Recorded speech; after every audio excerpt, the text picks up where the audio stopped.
صفا گئے۔ پروگرام محسن انسانیت میں ایک مرتبہ پھر آپ کو خوش آمدید کہتے ہیں۔ بریک پر جانے سے پہلے ہم نبی کریم صلی اللہ علیہ وآلہ وسلم کی ذات گرامی کے حوالے سے یہ کوشش کر رہے تھے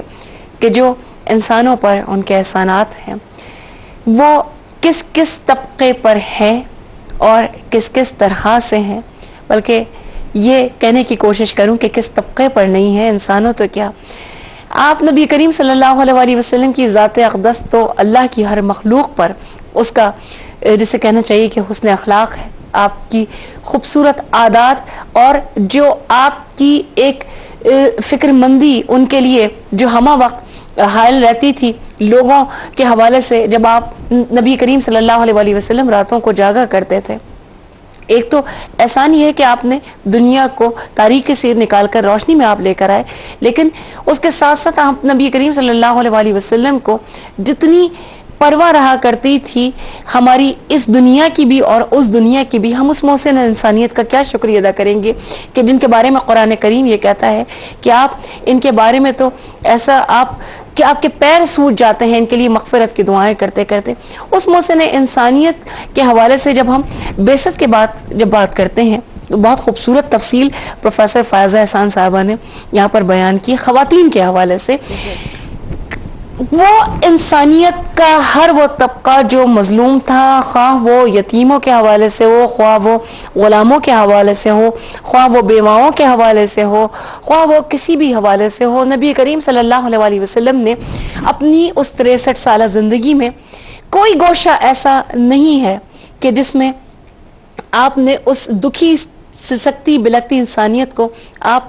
اس کے سسکنے سے بلکنے سے نکال کر نہ لے کر آئے ہوں۔ میں چاہتی ہوں کہ اس طبقے کا بھی کچھ یہاں پر حال بیان کیا جائے جو نبی کریم صلی اللہ علیہ وسلم کی بعثت سے پہلے پژمردہ تھا اور ناقابل بیان تھا، اور پھر آپ صلی اللہ علیہ وسلم نے کس طرح ان کی دستگیری کی، ان کی حاجت روائی کی، اور آپ بے شک محسن انسانیت ہیں، کس طرح ان کو نکال کر جو ہے اس پسے ہوئے طبقے سے لے کر آتے ہیں آپ۔ عظمیٰ،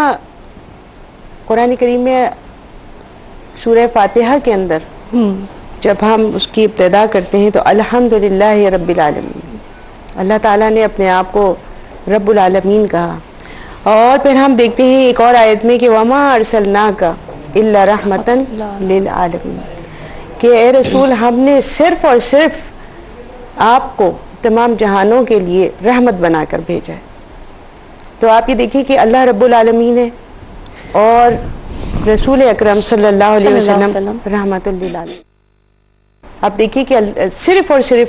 آپ کو رحمت بنا کر بھیجا ہے، اللہ اکبر، جبر کے لیے نہیں بھیجا، قہر کے لیے نہیں بھیجا، ظلم کے لیے نہیں بھیجا، سختی کے لیے نہیں بھیجا، رحمت کے لیے بھیجا۔ پھر ہم دیکھتے ہیں کہ ایک آیت میں اللہ تبارک و تعالیٰ فرماتے ہیں لَقَدْ كَانَ لَكُمْ فِي رَسُولِ اللَّهِ أُسْوَةٌ حَسَنَةٌ، کہ تم لوگوں کے لیے،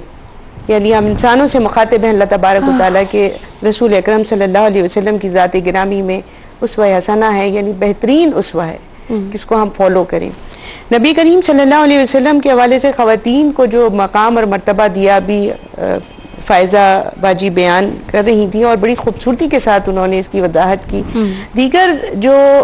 پسے ہوئے طبقے تھے ان کے اندر سب سے بڑا جو اس وقت ظلم ہو رہا تھا وہ غلاموں کے اوپر تھا۔ اس زمانے میں غلام اور لونڈیوں کا رواج تھا،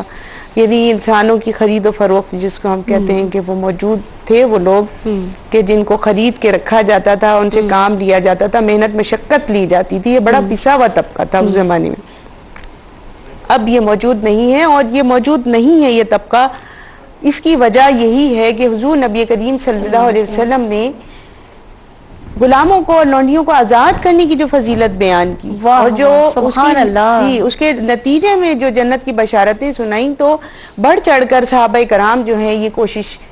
کیا کرتے تھے کہ وہ ایک دوسرے پہ سبقت لے جائیں، اپنی لونڈیوں کو اور غلاموں کو آزاد کرنے میں۔ حضرت عائشہ رضی اللہ تعالیٰ عنہا نے تقریباً 60 غلام آزاد فرمائے، اور نہ صرف آپ نے ان کو آزادی کا پروانہ دیا بلکہ ان کی کفالت بھی فرمائی،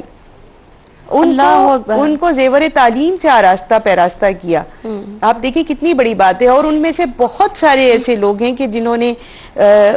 کاشانہ نبوت میں پرورش پائی، اور اس کے بعد حضرت زید کی مثال تو بہت بڑی ہے.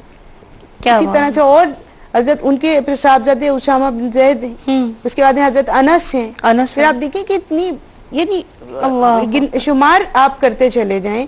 ان لوگوں نے حضور نبی کریم صلی اللہ علیہ وسلم سے اور حضرت عائشہ رضی اللہ تعالیٰ عنہا سے اکتساب علم کیا، اور اس کے بعد آپ یہ دیکھیے کہ جی کہ اگلی نسلوں کو پہنچایا. وہ علم سارا کا سارا جو آج ہم تک پہنچا ہے وہ انہی کے توسط سے پہنچا ہے. اب دیکھیے کہ یہ درجات تھے جو ان کے بلند کیے. پھر آپ یتیموں کے حوالے سے دیکھیے کہ کوئی خبر کرنے والا نہ. یتیموں کے حوالے سے آپ دیکھیں تو آپ نے فرمایا کہ جس نے کسی یتیم بچے کے سر پر ہاتھ رکھا اور جتنی اس میں اس کے سر پر بال ہیں اتنی ہی نیکیاں اس کو ملیں گی. صرف ہاتھ رکھنے کی فضیلت اتنی بتائیے. آپ تصور کیجئے اگر اس کی پرورش کی جائے اور اس کی کفالت کی جائے تو اس کا کیا رزلٹ نکلے گا.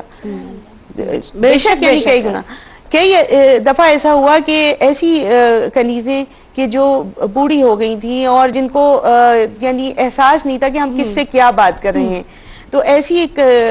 کنیز تھی اور انہوں نے حضور صلی اللہ علیہ وسلم کا ہاتھ دست مبارک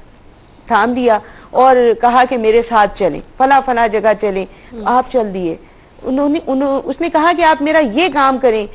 آپ صلی اللہ علیہ وسلم کو کوئی چیز اٹھانے کو بھی دے دی، آپ نے وہ بھی اٹھا لی اور آپ نے جہاں پہنچانی تھی وہاں تک پہنچا بھی دی. پھر اس نے اپنے مالکوں کی شکایت کی، آپ نے ان سے جا کر بات کی اور آپ نے فرمایا کہ بھئی اس کے ساتھ اچھا سلوک کیا کرو. تو آپ یہ دیکھیں کہ جی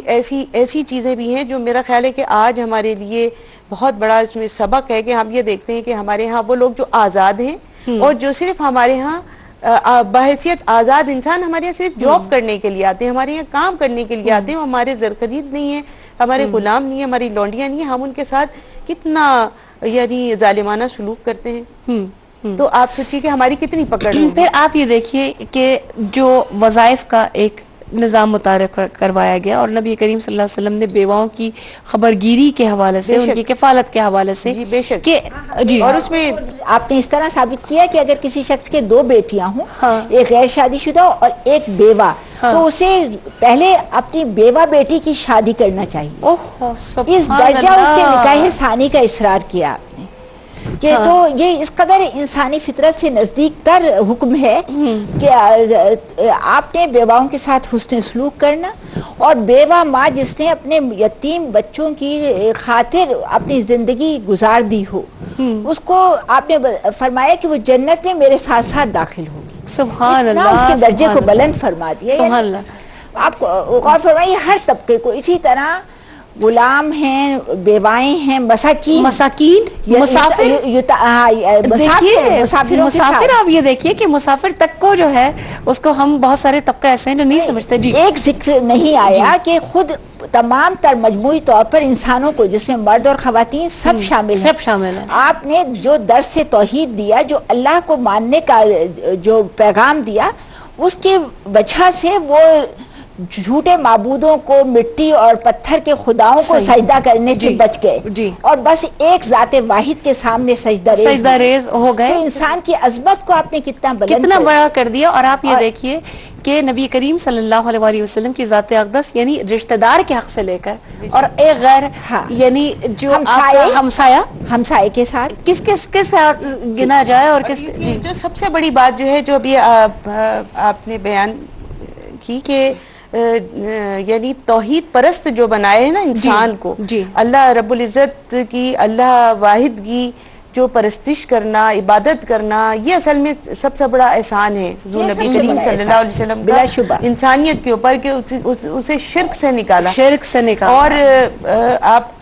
جب وہاں ظلم عظیم ہے اور وہ گناہ ہے کہ جو معاف نہیں ہوگا. بے شک یعنی اللہ تعالیٰ اس کو معاف نہیں فرمائیں گے. وہاں سے جو سلسلہ پھر چل رہا ہے تو پھر اس کے بعد میں جب انسان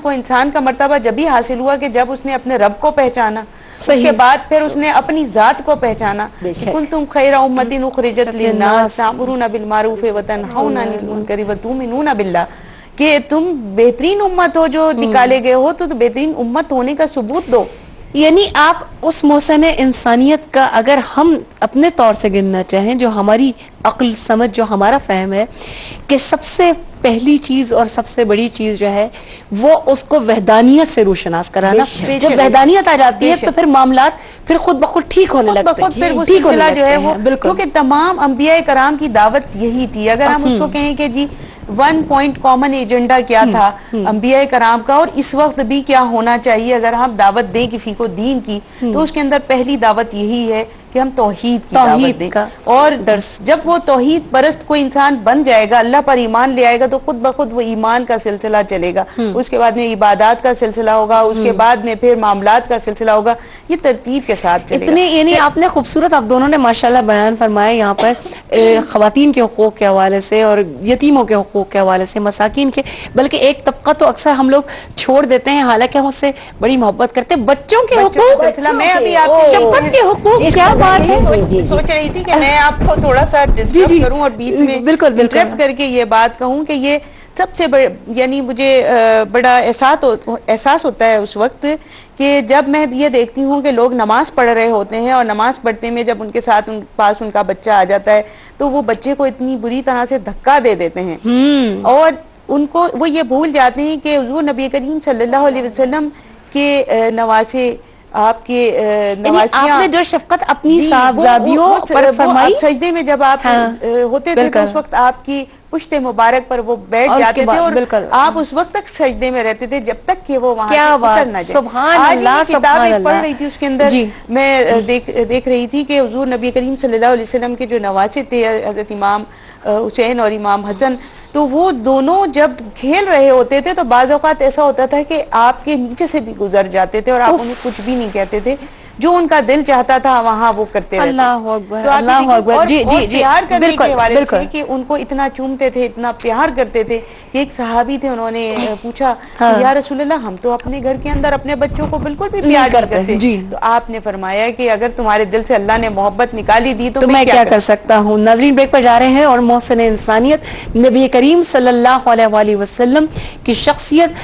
وہ شخصیت کہ جس سے بلند و بالا شخصیت اللہ کی تمام تر مخلوق میں کوئی نہیں ہے، ان کی ذات گرامی کے حوالے سے جتنا بھی بیان کریں کم ہے. لیکن اس وقت بریک پر جانا پڑ گیا ہے اور بریک سے واپسی پر ہم کوشش کریں گے کہ اس گفتگو کو سمیٹیں اور محسن انسانیت جنہوں نے ہم پر بہت احسانات کیے ہیں، ان کے احسانات کا کوئی ادنا، کوئی حقیر، کوئی ذرے جیسا بھی کوئی بدلہ تو کیا، کوئی ایسا عمل ہو سکے کہ جس سے یہ ظاہر ہو جائے کہ ہم ان کے احسان کو مانتے ہیں، تو وہ عمل کیا ہو کہ جس سے یہ ہمارا ظاہر ہو ذہن کہ ہم کم از کم اس احسان کو یاد رکھتے ہیں اور اس احسان کو مانتے ہیں. وہ عمل ہم کس طرح کریں گے؟ بریک سے واپسی پر انشاءاللہ تعالی پروفیسر فائزہ احسان صاحبہ کے ساتھ اور پروفیسر جہان لطفی صاحبہ سے ہم یہ بات کرنے کی ضرور کوشش کریں گے، لیکن اس بریک کے بعد. آ گئے مصطفیٰ، آ گئے مصطفیٰ.